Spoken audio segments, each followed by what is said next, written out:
जय श्री राम। जय श्री राम। ये मंदिर लगभग 550 वर्ष पुराना है।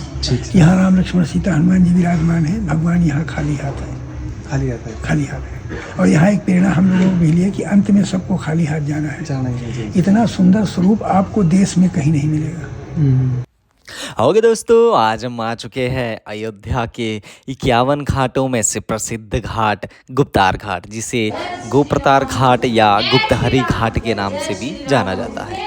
दोस्तों, ये मंदिर के अंदर का नज़ारा आप देख सकते हैं किस तरीके से लोग भगवान के दर्शन कर रहे हैं। ये मंदिर लगभग 500 वर्ष पुराना है, जो कि सरयू नदी के किनारे पर स्थित है। ये अंदर की दीवारें आप अंदाज़ा लगा सकते हैं कि कितना पुराना ये मंदिर हो सकता है। वीडियो में अंत तक बने रहिए। अभी हम पंडित जी से पूछेंगे इस मंदिर का इतिहास। भगवान राम ने जब अपनी पृथ्वी की लीला समाप्त की तो उनकी कृपा से ब्रह्मा जी प्रेरित हुए। ब्रह्मा जी ने यमराज को अयोध्या भेजा।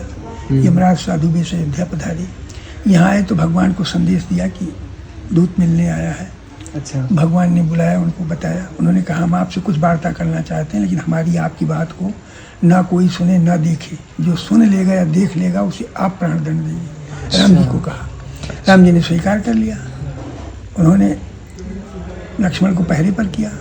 वार्ता के लिए जब यमराज बैठे तो अपने मूल स्वरूप में बैठे। पहले साधु वेश में थे। तो उन्होंने कहा जब प्रथम सृष्टि सृजन आपने किया तब मुझे बनाया था, और मुझे जो दायित्व दिया गया है और आपने अपना समय जो निश्चित किया त्रेता युग का, वो पूर्ण हो चुका। अब आप धाम पधारें।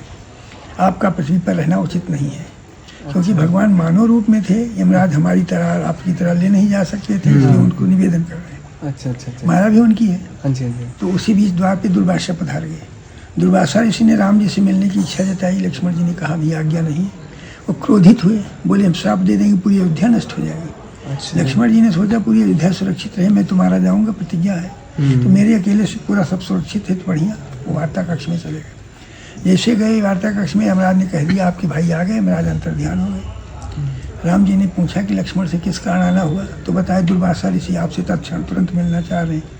राम जी की आज्ञा हुई, भेजिए। अब वहाँ तो दुख हुआ, प्रतिज्ञा जानी थी सबको। दुर्वासा ऋषि आए, स्वागत हुआ, चले गए। लेकिन राम जी के सामने एक संकट खड़ा था कि बाहर निकलते हैं तो लक्ष्मण को मारना है, और गोत्रवध का पाप नहीं करना चाहिए। आज भी नहीं करना चाहिए।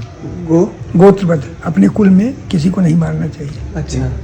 जैसे बाबा के तो कई 4 बेटे थे, 4 में हम एक के हो गए, दूसरे को हाँ, गोत्र में नहीं वध करना चाहिए। और भगवान मर्यादा पुरुषोत्तम अपने गोत्र का वध कैसे कर सकते हैं।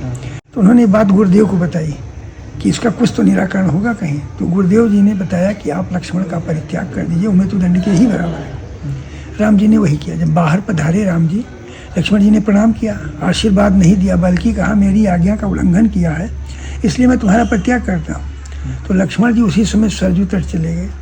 शेषावतारी थे, अपने मूल स्वरूप में पधार गए, जो अयोध्या में लक्ष्मण घाट के नाम से जाना जाता है, रामपड़ी के पश्चिम।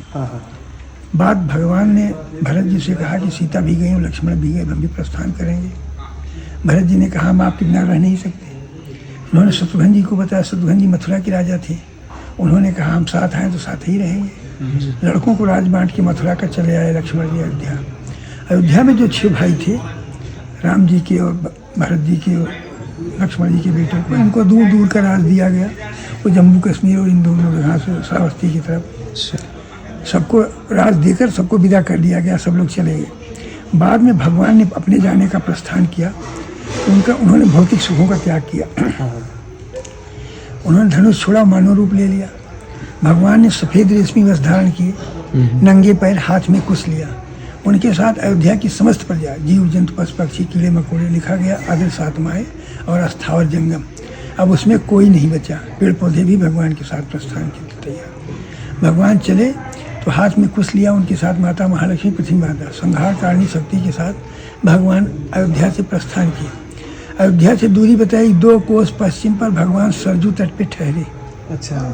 यहाँ पर जी, गुप्तार घाट। जब सब देवता आ गए, ब्रह्मा जी पधारे, तो ब्रह्मा जी से कहा कि ये सब साथ जाना चाहते हैं। अच्छा। और ये कैसे जाएंगे। ब्रह्मा जी ने कहा हमने सबकी व्यवस्था की है। मालूम तो था ही। ब्रह्मा जी भगवान की कि लिखा कि 100 करोड़ विमान की व्यवस्था है। आपकी प्रजा साकेत धाम के सांतन नाम के लोग की जाएगी, और आपकी जो देवता नाना रूप में पधारे हैं वो अपने अंश में वापस जाएंगे। ब्रह्मा जी ने अस्वस्थ कर दिया भगवान को। ब्रह्मा जी ने सबको सरजू नदी में डुबकी लगवाई या जल स्पर्श करा और सबको दिव्य स्वरूप प्रदान किया। सशरीर विमान से सबको भेजा। अच्छा। सबके जाने के बाद भगवान ने भरत जी को अपने में समाहित किया। ब्रह्मा जी से बोले जो शेष रह गए आना चाहते हैं तो उनको भेजिएगा। 1 मास का समय दिया, कार्तिक मास। कार्तिक मास के यहाँ विशेष महात्मा है। शरद पूर्णिमा के दिन भगवान अंतर ध्यान हुई। भगवान जब अंतर ध्यान हुए तो चतुर्भुज रूप धारण की, वो भी विमान से गए। इसका शुद्ध नाम है गोप्रतार। गोप्रतार घाट। गुप्तार हाँ घाट। जी, हाँ जी। अब ये बिगड़े स्वरूप में गुप्तार घाट के नाम से जाना जाता है। ऐसे एक्चुअल में गोप्रतार ही है ना। हाँ, अच्छा। लेकिन बिगड़े स्वरूप में लोग उच्चारण नहीं कर पाते, अलचारण बुझ के गलत कहीं नाम रख दिया गया। जैसे तिरुवनंतपुरम को त्रिवेंद्रम बोलते हैं। हाँ। तो वैसे तमाम पंचमुखी महादेव में लिखा हुआ है गोप्रतार घाट। हाँ, तो ये गोप्रतार घाट के नाम है। ये मंदिर लगभग 550 वर्ष पुराना है। ठीक। यहाँ राम लक्ष्मण सीता हनुमान जी विराजमान है। भगवान यहाँ खाली हाथ है, खाली आता है। खाली हाथ है। और यहाँ एक प्रेरणा हम लोगों को भी ली है कि अंत में सबको खाली हाथ जाना है। जाना ही है। इतना सुंदर स्वरूप आपको देश में कहीं नहीं मिलेगा, अच्छा। मुझे जहाँ तक पता है। सही है। और सामने ये सरजू मैया बह रही हैं। और मुझे लगता है कि जम्मू कश्मीर में जो राजा कर्ण सिंह का है, वहाँ से लेकर के कन्याकुमारी और रामेश्वरम तक कहीं ऐसा नहीं है कि सरजू जी किसी मंदिर के सामने। रामेश्वरम कन्याकुमारी तक कहीं नहीं है। तो ये भगवान की विशेष कृपा है। और ये राजा साहब अयोध्या का मंदिर है। बस भैया यही भगवान की कहानी है। इसका शुद्ध नाम गोप्रतार है। जय श्री राम। जय श्री राम। जय श्री राम।